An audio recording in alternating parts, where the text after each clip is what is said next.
Good evening, everyone. Welcome to another episode of Talking with Dr. T, conversations on bridging the gap between faith and mental health. I am very excited for our conversation tonight. This month, we are focusing on blended blessings, fostering resilience, faith, and mental wellness in ministry and congregational families. We're going to explore the unique dynamics faced by both ministry and congregational families in today's complex social landscape. As blended families become more common, the challenges of navigating relationships, mental health, and faith can often feel overwhelming, particularly during high-stress periods like we are facing in today's cultural context. I'm very excited for our guests tonight. We have Reverend Dr. Bobby L. Love and Dr. Janice R. Love. Reverend Dr. Bobby L. Love Sr. is the senior pastor of the historical Second Baptist Church in Olathe, Kansas, serving for the past 35 years. He is a NCCA licensed clinical pastoral counselor with advanced certification, with a professional clinical membership, and is a member of the Sarasota Academy of Christian Counseling.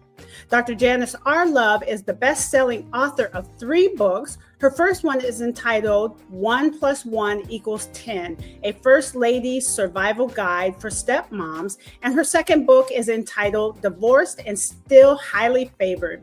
Dr. Janice has a doctorate in Christian counseling and is a certified temperament counselor and pastoral counselor. She is the founder of Pearls Perfected and Pearls Perfected Institute, offering coaching, content creation, and management services, which I use, and ultimately helping professionals to use their God-given gifts to teach what they know so others can grow.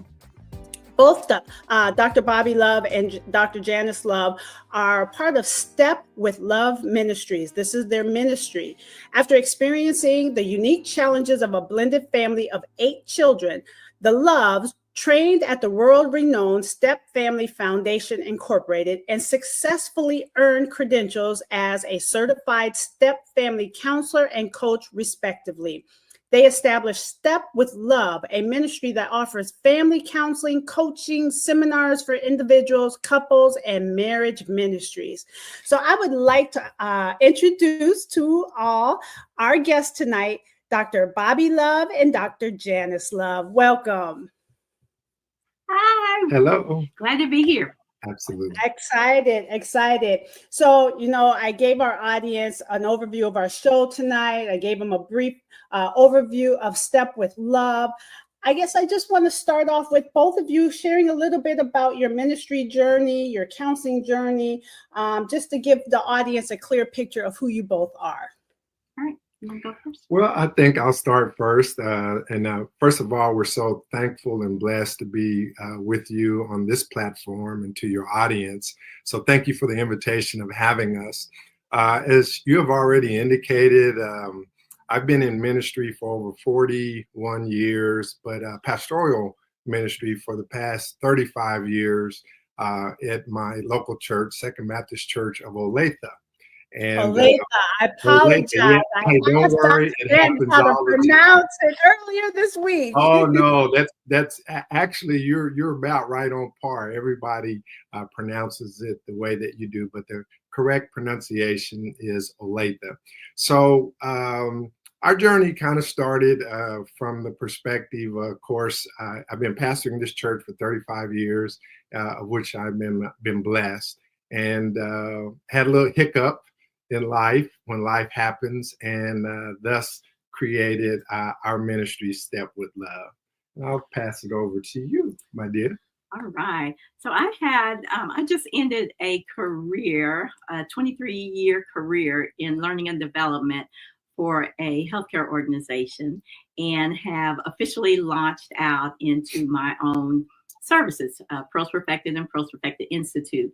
But my ministry experience from a church perspective is I was always involved in women's ministries, some children's ministries, whether that was the director of Christian education or just gathering the women together to learn more about God and to grow and to have a place where we could just let our hair down. Mm-hmm. And so when we married 22 years ago, It was a little more challenging than what we could have ever imagined. And we went to get training not to necessarily help everybody else, but to help us, Right. because we were in a position where we were struggling. And we'll talk a little bit more about some of the statistics and things that are related to blended families. But we immediately saw some of the challenges that we couldn't figure out how to solve ourselves. So we went and got training, and as a result of that, came back and helped our family first. And then others were like, how'd y'all do this? Because, of course, they were waiting for us to fail, right? Yeah. And so we started getting contacted by people that wanted us to share about blended families. That's wonderful, wonderful.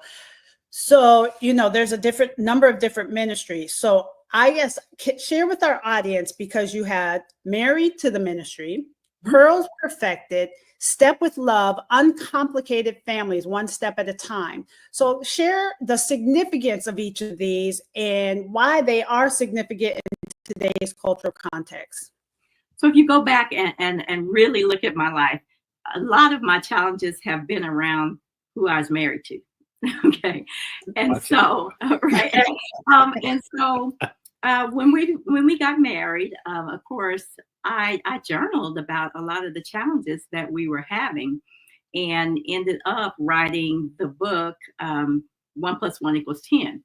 So when you look at that, and then you look at the fact that I had also gone through a divorce, and I often like to say a little known Black history fact that I was married and divorced from the same pastor husband twice. So as we got our family together, and as we just really started talking about the things that had happened in especially my life and in our life, I discovered that being married to a pastor, I was in a unique situation. And that's what I call married to ministry. Anytime you are a woman who is married to a man who has a large footprint, whether he's a pastor, a community leader, even a professional athlete, or even a military person, you are married to ministry because he is dedicated to his ministry. Mm-hmm. And sometimes you can feel like your calling is to just support him. Whereas when God created us, he gave each one of us a gift, and he gave each one of us something to do. So that's what I talk about when I talk about married to ministry. It's a woman who is married to a high profile man who is totally sold out to his calling and what God created him to do. So Pearls Perfected, that really came from the fact that I love pearls. I mean, my signature thing is pearls. And if you look at the story of pearls, what happens is a pearl is created because some type of irritant gets into the shell. Yeah. And it's that irritant that causes it to produce this wonderful coating that makes the pearl so beautiful. So it's actually irritants and problems that perfect us. Mm. And so when you look at James 1:24, and it talks about let patience have a perfect work so that you can be perfect and entire, wanting nothing. That is the basis of Pearls Perfected. Again, when we deal with all these challenges in our lives, especially as women, as we deal with these challenges, they make us better. And they make us to be perfected so we can have that patience we talked about. Yes. And then Step with Love, that just kind of, our name is love. Yeah. And so we couldn't, blended with love didn't sound right? Yeah. And playing off of the song, Step in the Name of Love, we sat down one day and we're going through all these names and came up with Step with Love. Again, because this is a journey, it being a blended family. And we often refer to families as step families. And there's a story behind that we'll talk about in a little bit.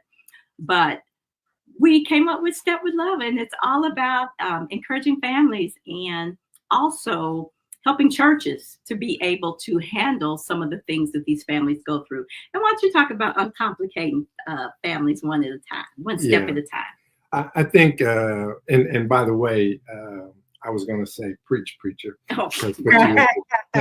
Absolutely. Oh, yes. But as you look at uncomplicating families, what you have to realize that step families are complicated. Oftentimes we hear the misnomer And I've said it, and I'm probably sure many of in your audience have said it too, that, oh, I don't see any step. I treat everybody the same. Right. But the situation is simply this. I'll give you just a brief analogy.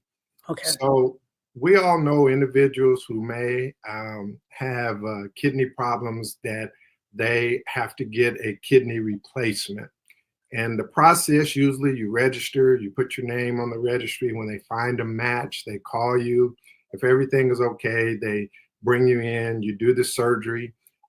One of the tests that they do to make sure that you can pass water. And when you do that, it is doing what it is supposed to do. However, your body then goes through a rejection phase, and the physicians have to administer anti-rejection medicine. So this is where our ministry comes in. We are the anti-rejection medicine that helps families uncomplicate things, because whether we want to admit it or not, step families and operate different than, quote unquote, the traditional family. Yes. It's just different. So we teach the dynamics, and we show you how to uncomplicate those one family at a time. Let me add to that. When you think about blended families, your finances are different. Yeah. Because you might have money going in and out for child support, alimony, whatever. Your schedules are different, right? Because visitation. And so it gets really, really complicated. And when you think about how at any given week, individuals of that unit could be in several different places, right?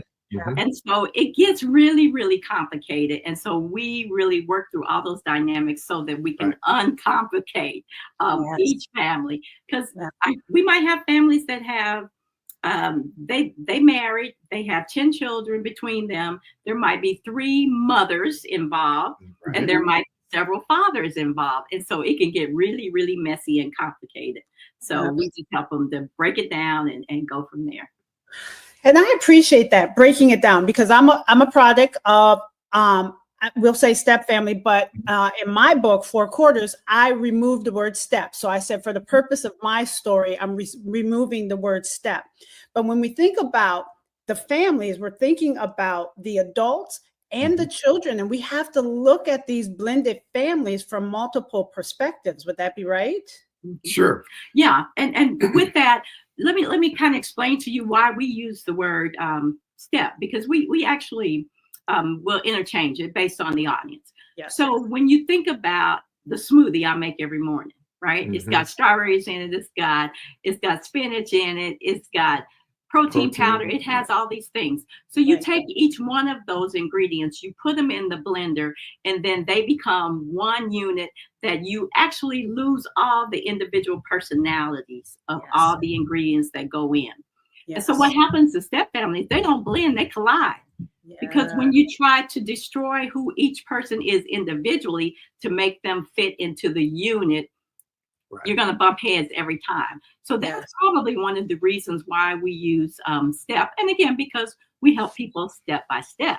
So, but they can be used interchangeably, but people have this expectation that families are automatically going to blend. And that's just not true. Yes. So it's interesting because, Dr. Bobby, I was looking at your bio on the church's website, and I saw a statistic. And so I went to research that statistic, and I was just amazed. The U.S. Census Bureau reports that 1,300 new step families are formed every day. That's a lot, right? So why is it crucial for the church to engage in open discussions about the dynamics of living in a blended family? I'll answer that in a couple of different ways, because I had to go through a learning process myself. As a senior pastor, we never know why individuals come to our churches, or do we know what their previous life was before they got to us. And sometimes as pastors, we can make statements that may be true, but it may be out of context as it relates to that particular family unit. So when we talk about 1,300 new step families each day, you have to understand that that family was created out of loss. Yeah. Something had to be lost or broken before that new family joined together. So Yeah. as a result of that, we try to teach churches to understand that dynamic. And I'll give you one even better, that we had a robust youth ministry. So what would happen is, and I didn't realize this until I went through a divorce, got remarried myself. So one particular Sunday, you may have a whole lot of kids. Right. The very next Sunday, you may have an absence of certain key people. Yes. And you don't pay attention to that. So if you're doing a perfect attendance for Sunday school or whatever, those children will never qualify because they're visiting the other parents or whatever. Right. So, Right. so that's one of the nuances that we as pastors don't even pay attention to. We're just criticizing or coming hard upon those families because you guys wasn't even at church, and you can't do that. Well, that's a dynamic. So there's a lot to it. Yeah. And when you talk about 1,300 step families, it's actually 1,300 couples are forming. Mhm. But some of them don't get married. Right. Some of Right. them not get married. So it's the recoupling of individuals to make a couple. Yeah. So, I appreciate that, Dr. Janice. And so I've heard you both use, we use the term interchangeably, step Mhm. families, blended families. Yeah. I heard you say traditional families. So maybe before we move forward, let's talk about what is your definition of a traditional family, and then what happens for it to then for it to Oh change. boy, you're treading into some deep water there. And I think when you look at a traditional family from the first on-site, you're talking about mother, father, and children.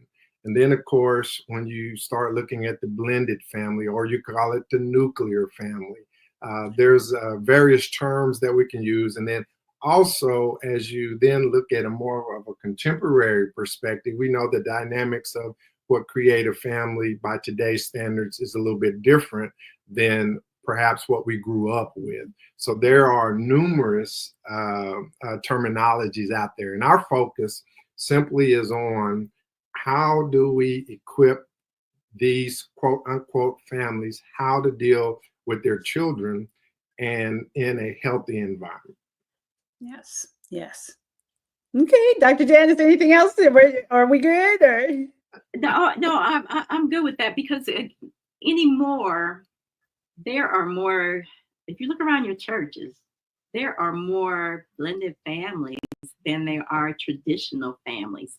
Yes. And if you look at statistics these days, that is true.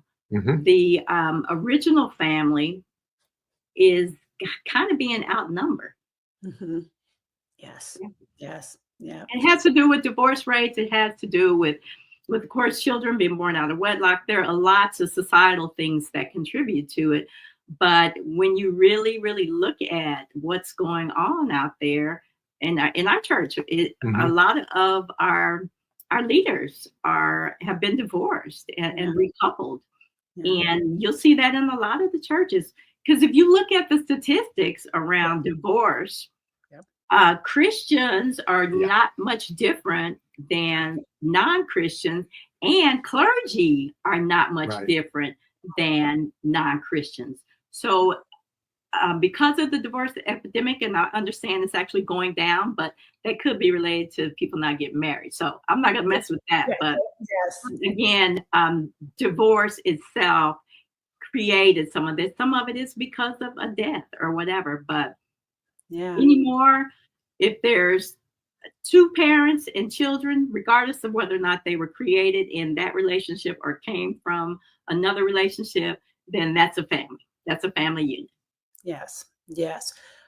So you talk about divorce. So let's bring that up, because as I'm listening to you both, I'm kind of recalling in my life, have we talked about divorce in the church as much, or do we talk about it boldly. So, how should faith communities approach this topic of divorce? Well, I guess I'll jump out there with my own personal story, and I think directly to your question. The church, oftentimes, when this subject comes up, have been silent in the past. And like I said, we don't know when people come to your church and join, they come from another fellowship somewhere. You don't know what the dynamics are. But it's been a no-no when it comes to divorce. Now, I myself, being a divorced pastor that went through a public, what I would say a public divorce, because at the time, I was married and had 6 children, and had been at my church for so long, actually went through a public recall. So it does have collateral damage as well. But after going through that experience, what I did discover is when I took a different look at my congregation, you know what I found out? I found out that I had deacons who had been remarried. There are a lot of clergy that had been remarried. There are a lot of the saintly sisters that had been remarried. So you don't want to be hypocritical, but divorce has been something that we kind of just swept under the cover and don't talk about it. Yes. But we're living in a time now that it's up close and personal, and we have to teach people and equip them with tools on how to be loving to one another and create ministries, because we got collateral damage of the children. Yes. And I totally agree, which is the reason why I wrote my stepfamily book first. Yes. And then God led me to go back and write the Divorced and Still Highly Favored book, because we need to address this. It's happening in the churches. Yeah. And the church has often shamed people, really. I think one of the things that I dealt with, again, being a former pastor's wife, and even what he most likely dealt with being divorced as a pastor, is the shame that people often will try to put on you. Yes. And so I wrote this book, and one of the first things I talk about is that the fact that Christians get divorced. Okay. Yes. It happened in the Bible, right? Yes. And Christians get divorced, and we have to get past that shame. My goal in writing that book was to let people know that God is not mad at you. God is a forgiving, loving God, and he can still use you despite you having gone through a divorce. And one of the chapters that really hits home is letting others down. This fear that we have of letting others down. And I often refer to Psalms 38:15-16, which talks about, I trust you, Lord, God, and you will do something. I said, don't let them laugh or brag because I slipped. Yes. And again, we got to be real. We've known families for years and didn't even know they were blended families, because they're trying to hide it and trying to cover it up and everything. So get it out there. We can be so much better of use to our members by being open and honest and transparent about our own life, and then providing resources to help them be whole again. You know what's so funny is that as you and think about in your own life, and I laugh about this too, because I was a grown man before I even found out that I had my grandfather, that I had a step grandmother type of. Wow! Right. The old folks just didn't talk about this stuff. Right. Yes. And I found out recently, and I've been pastoring for over 30 years, and one of a great surprise to me, and let me qualify this. My late father lived to be 98 years old, and our two fathers, we call them bookend deaths, because my father-in-law passed away January of that particular year, and my father died in December. Yes. And I met for the first time another brother. And how surprised was I? And when my brothers and I, we went and met him. And anyway, long story short, I get back. My wife and I were talking. I said, you know what? I'm going to share this with my congregation, because that's family. Life Yes. is going to happen, and Yes. we don't want to keep this stuff like our family is so perfect and Right. pristine. Yes. We all got flaws, baby, and Absolutely. we got to deal with them. And but for the grace of God. Right. Yes. My Mhm. friend, you know, as I'm listening, there's so much going through my mind. But first of all, we got to think about the history of the Black family, right? Yes, yes, Historically, we weren't able to legally get married. So there's right, blended families from the beginning, absolutely. correct? Right? And I just think we need to talk about more about this because my heart is out to the families as a whole, but the children and the impact on the children.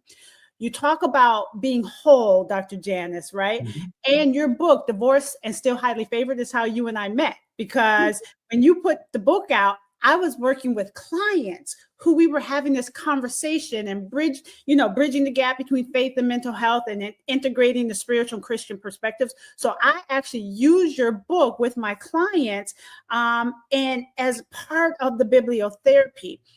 So you talk about being whole. So, we'll go all the way back to the fall of Adam and Eve, and Mhm. it resulted in broken relationships with self, shame and guilt, broken relationships with others and our families. How do we have these conversations in the church so that families can unpack mental health and family together? They go hand in hand. The emotional, spiritual, and mental health of the families and the family members. Mhm. When you look at a lot of the ills in today's society, it's because of the breakdown of the family unit. It really is. And again, we have so many biblical examples Yeah. that we don't even have to talk about ourselves, but talking about ourselves makes it real. So we know traditionally in the church, we have not always been what I call supportive of mental health. Okay, Mhm. typically, especially in the African American community, if we were going to seek counseling of any type, especially if we were open enough to share the challenges with the pastor, we might set an appointment with the pastor, right? Yeah. And us being trained in Christian counseling, we know that so many pastors aren't equipped to handle those kinds of situations. Yes. And so oftentimes individuals would be afraid to go out and get mental health support because they don't want to be labeled cray cray or Yes. crazy, Stigma. right? Yes. Stigmatized. And Yeah. so I appreciate this new generation who they don't have no problems getting some mental health. Everybody got a Our therapist. kids brag about having therapists, right? Right. Right. But the church has to be willing to do two things. They need to be open and have some conversations about mental health. We have a ministry that actually covers health related kinds of things, and we talk about mental health certain times of the year. The church also needs to be in partnership, perhaps, Right. with an organization that provides mental health. And if the pastor does not have the ability to really do some true counseling, refer somebody, Yes. refer them out. Don't just say, pray about it. Don't, Yeah. there are so many resources out there. And I love the fact that there are Christian counselors Yes. because they can incorporate biblical concepts and everything into it.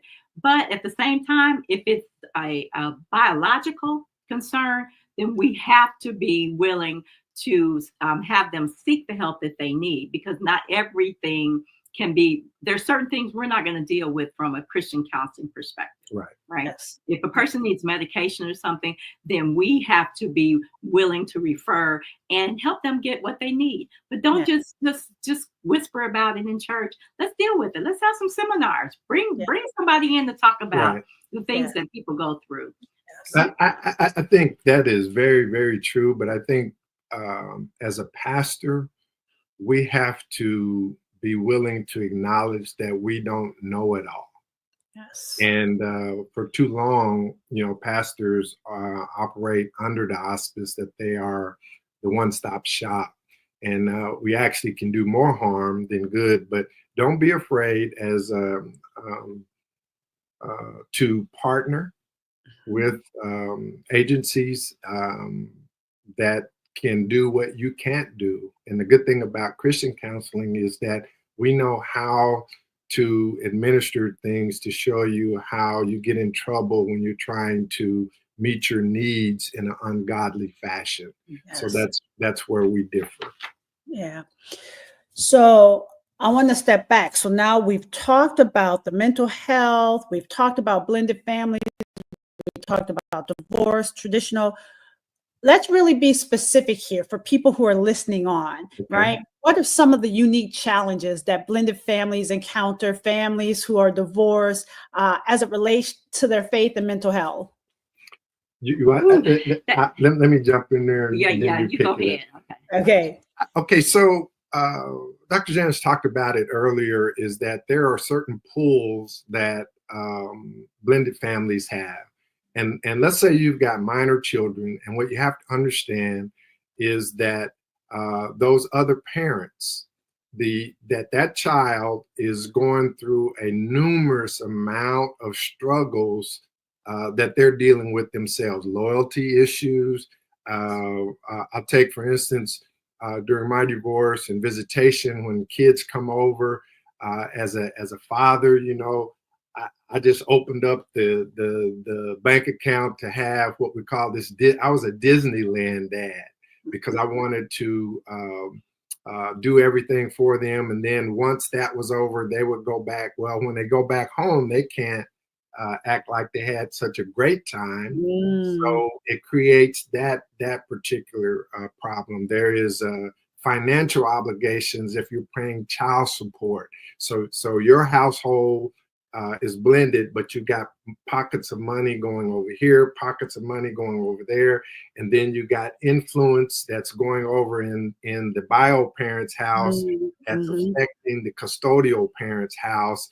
Yeah. And it's a mess if you don't have proper guidance in how to create a business plan to deal with it. So, as I think about all the chapters that I really wanted to include in my book, is that one of the first things is to understand that when a couple comes together, or even when somebody divorces, we have to remember that children are 2 years behind the parents. So maybe you've gotten through the divorce. You might have experienced a number of mental health concerns while you're going through the divorce, whether it's depression, anxiety, shame, all those things. Right. And you are with your children, and they are seeing some of this. Okay. Mm-hmm.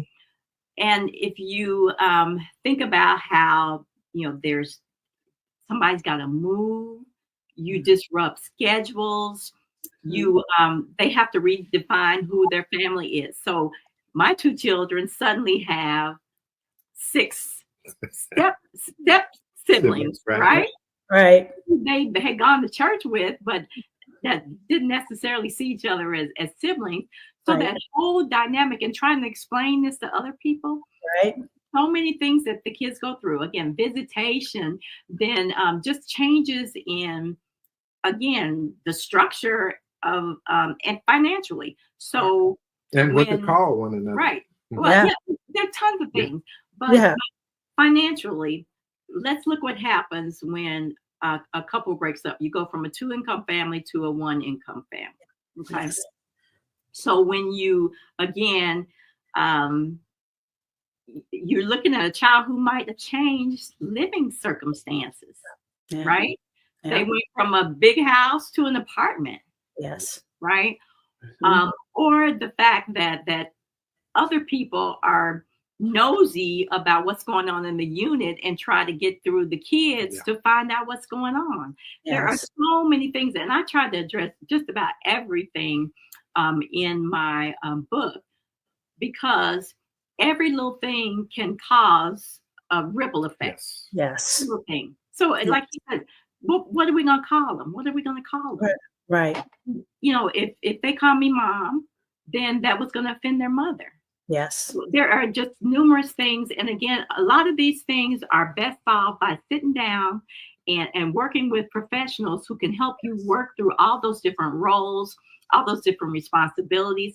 Because when we think about a baby girl was a baby girl in this family, but now she's no not the more. baby girl over here. Exactly. So Yes. it can affect kids in so many different ways. And even today, we are still seeing some of the ramifications of the things that our children might have experienced that we might not have known about.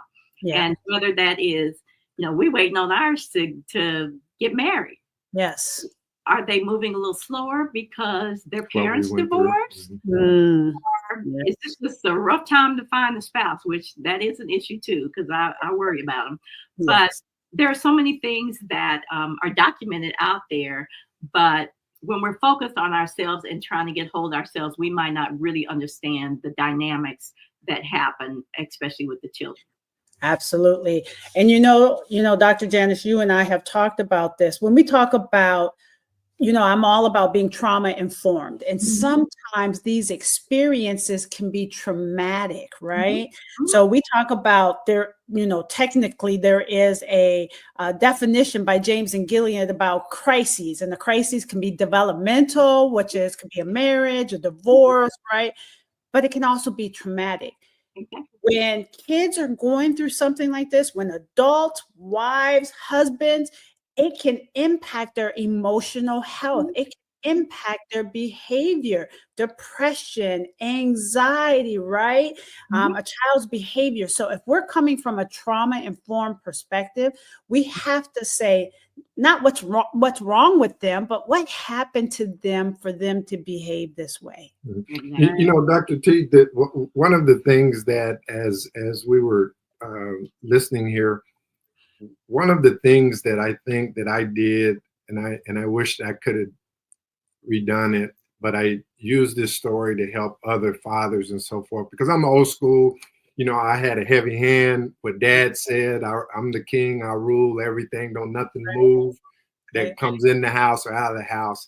That was heavy handed. So when she and I got together and got married, I gave a mandate to my children what they're going to call her. And I should not have done that. I mandated, you will respect her, you will do this, and didn't sit down with them. I just mandated that. Yeah. She took a different approach with her children, and it turned out, and now God, I am thankful that the Lord has blessed and turned all this around over the past 20 years. But she came up with a unique way of what her children call me, and I kind of think that's kind of special. Whatever.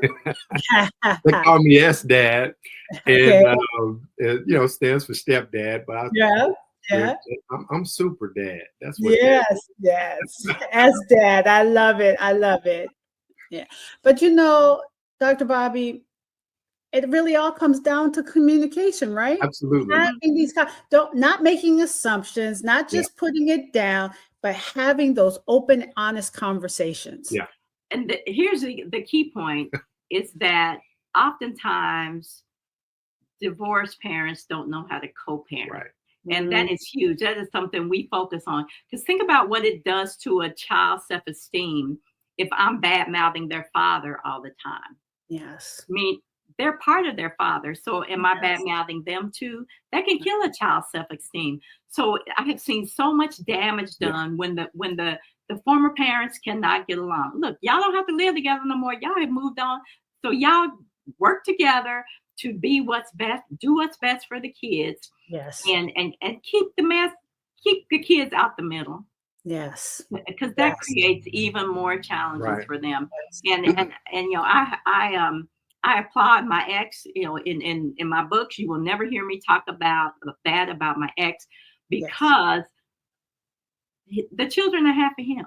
And we have to learn how to work together to do the best we can as parents after a divorce has happened. And that's that's a two-way street as well on my side, to do the same thing, to esteem the former spouse. And I think that created a healthy environment, so much so that our children are appreciative now that they can see other couples who are in this situation that are having problems, and they say, oh, y'all need to call our parents, or or Yeah. what have you. Right, but There's a lot of hard work though. right, but when you're fighting over money, Yeah. and Right. when you're bringing up old demons and who shot John and that kind of thing, it's not going to help the kids. It's not going to help you either. Right. Yes. Some people use the trauma and they keep it going. Right. Yeah. Absolutely. And I think it's really important. I want to just insert this because when I'm doing counseling, I come from this perspective: early development impacts later development. So as an adult, if you are a child that experienced all this, but you didn't get a chance to resolve it, in order for you to have healthy relationships today, you may have to go back and finish some unfinished business Right. to be able to have healthy relationships today. Right. So I guess let's get to some of the practical strategies. What would you suggest in terms of developing faith, fostering resilience, enhancing mental health when families are facing these types of issues and challenges we've talked about? So one of the things that we do when we first begin to work with couples is we normalize the behaviors. They go along with living in step, what we call living in step. Yeah. Oftentimes we tend to blame individuals who are part of the unit based on different behaviors that might happen. And the first thing we do is let them know that these things are normal and they are part of living in step. So be mad at living in step, not the individuals who are part of it. Yes. And the other thing is that, we have gone throughout our community doing seminars for individuals. I can't tell you the number of pastors that have my book in their repertoire who often use it to work with families as they come through. But again, we have to talk about these things in the faith environment. In churches, we need to be doing things that acknowledge and recognize and accept. Yes. Right. What the new family is. Yes. So resilience wise, again, I think it helps kids and helps other adults to know that they're not alone in the things that they've experienced or the things that they felt, or just the fears that they have about being in a blended family. So I think that's going to help the resilience, take that stigma away. Yes. Take it away. Everything about mental health, take all the stigma away, because we all got something that we could benefit from when it comes to mental health. Because mental health is not just you having a diagnosis. Yes. It could be relationship problems. It could be productivity issues. There are so many things that are involved in mental health. And I wish there was another word to call it, I don't know. But we got to take that stigma away, especially in churches. Pastors need counselors. Yeah. I like to think about when Saul had the evil spirit upon him. Yes. And he called for David to come and to minister to him through music and so forth. So I think that's a part. And you have to look at it too. Mental health is, when we look at it biblically, some of your giant biblical characters dealt with depression. You look at the prophet Elijah after he had that big victory of taking on all of the prophets of Baal, and then you find later on in that following that story, he is hiding out, and then he is fearful, and then he's dealing with depression. Jeremiah is dealing with depression. Moses even dealt with depression. Why, So those are real issues, and I think as pastors we need to model that, to embrace mental health, and I like to put it that it walks hand in hand with our biblical truths, that when we keep our minds stayed on Jesus, that he'll keep us in perfect peace. But we also have to get the other resources to walk alongside with that. Absolutely. And I appreciate that. So I'm going to deviate just for a tad bit, because, as we are airing the show, we've been 4 weeks into this new administration, this new cultural context. I want you both to speak to the families that are watching and that will watch the recording. they're dealing with going on internally in their life, but now dealing with the stressors externally, whether it's in the workplace with DEI or whether it's with any of these challenges, right? But what would you say to the families right now? And I would like to hear from both of you. Okay. I'll start out by simply saying this. As we cross over from one administration to another administration, we have to understand that God is supreme. And the same faith that brought us through the previous administration, hold on to that faith, because it is that faith that's going to bring you through the next one. Because our God is supreme over any type of human agency. That's being number one. Number two, I would refer them to hold on to their faith, hold on to hope, hold on to love, and know that the Lord has given us the victory through power. Yes. The story of Joshua, when they crossed over and he had shared, go back and erect 12 stones, that when your children ask the meaning of these stones, tell them. So we have a story to tell, and no matter how bleak it may get, because it's going to get bleak, granted that, but we have to hold on to our faith, and it's going to be our faith in God that's going to bring us through. So stand on that. Yes. So I was working on a blog this morning, and really just trying to focus on Black history. Yes. And I looked back and found out that, in a sense, we are in the same place we were back in 1965. Mm-hmm.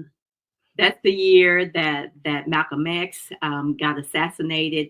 It's the year that they were Martin Luther King was working on voting rights. There were so many things going on, problems with families affording housing, mm-hmm. all those things that are suddenly rising back up that really, in a sense, didn't go anywhere. They're just a little more glaring now. Mm-hmm. And back in 1965, the church. Absolutely. The church was the place where people found their safety net. It is the place where they were able to come together, to do something about what they were experiencing. Yes.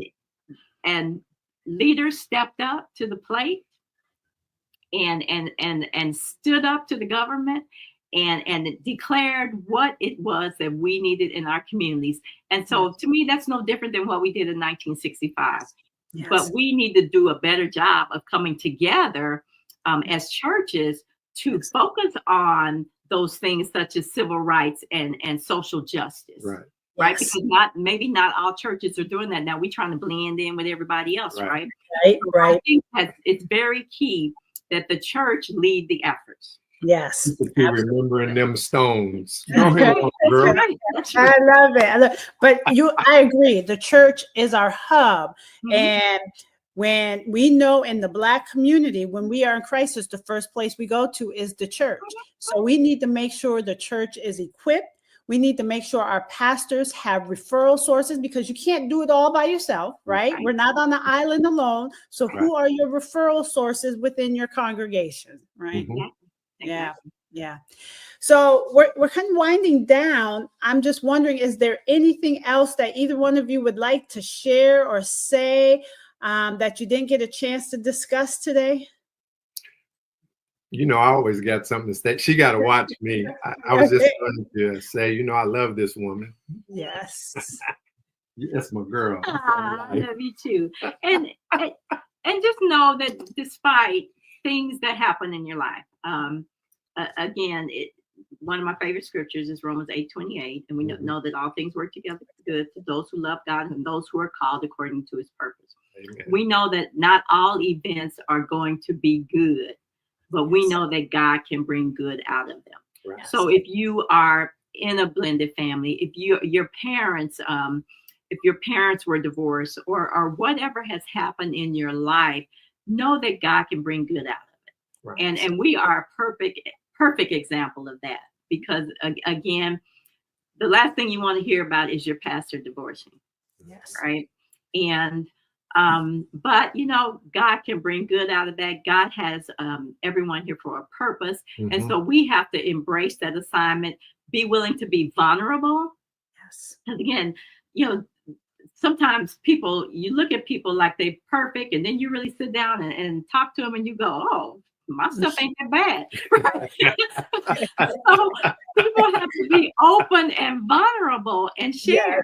Because there's no reason I should have found out when I was a full-fledged adult with my own kids that my grandpa had children that weren't part of the original marriage, right? Right. Yes. But again, we trying to live up to their standard, but we don't know all that little stuff they were doing. Right. So we have to use, we just have to be willing to be vulnerable and be willing to trust God that the situation might not look good, but we have to be faithful. We have to have our trust and faith in Him and know that He's able to bring good out of even the worst situations. As it states in the Genesis, is that what others meant for evil. Yes, yes. Meant for the good.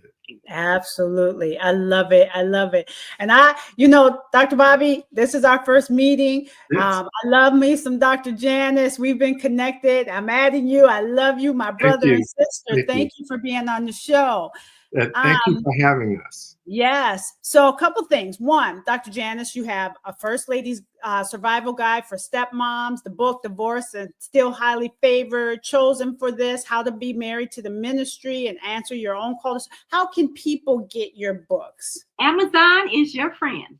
So, of course, here's the Divorce and Still Highly Favored. And then 1 + 1 = 10 is also available. And then chosen for this is an ebook that really can be read in less than 20 minutes because it's power packed and really gives you some actionable steps. But they're all available on Amazon. And then I would invite people to visit my website, which is pearlsperfectedinstitute.com, and learn about some of the things I am doing to help equip saints to share their stories, to share their experiences, because they are now experts. I mean, we became experts through life experiences. Amen. And so I am creating a place where people can share their expertise and be able to bless somebody else. So check me out. But yes, everything's available on Amazon with Janice R. Love. Excellent. Now, you both talked about you go and you do presentations to churches and conferences. How could people reach out to you if they wanted to have a discussion about Step with Love and a presentation seminar at their churches? So you can, we do have a Facebook presence. If you go to stepwithlove.org, you will get to our Facebook page, and you can definitely leave us a message there, or just email me at info@janicrlove.com, and we will get that message, and we'd be happy to come and join you. We have some churches that that we've been working with for a while that we go and do presentations to, and we that's typically how we work with clients. We get referrals. So we do work with you through Zoom. If you don't live in the area, especially if you're in crisis. If you are in crisis, we even have an option where we have you come to Kansas City and stay with, we call it Live with Love. Intensive. I love it. I love it. Struggling, and especially ministerial families. Right. Because we know that there's a certain amount of privacy that you want to have. So we have a variety of things that we do to help blended families. So check us out. Absolutely wonderful. Well, I want to thank you both, Reverend Dr. Bobby Love Sr., Dr. Janice R. Love. Thank you for being on the show. And thank you all for joining us tonight. And thank you for those that may watch as a later time. I hope you have been enjoying our New Year's Talking with Dr. T last month. We had Reverend Dr. William H. Curtis. I want to mention that next month, I am really excited to have my sister on the show, Reverend Dr. Carol Patterson.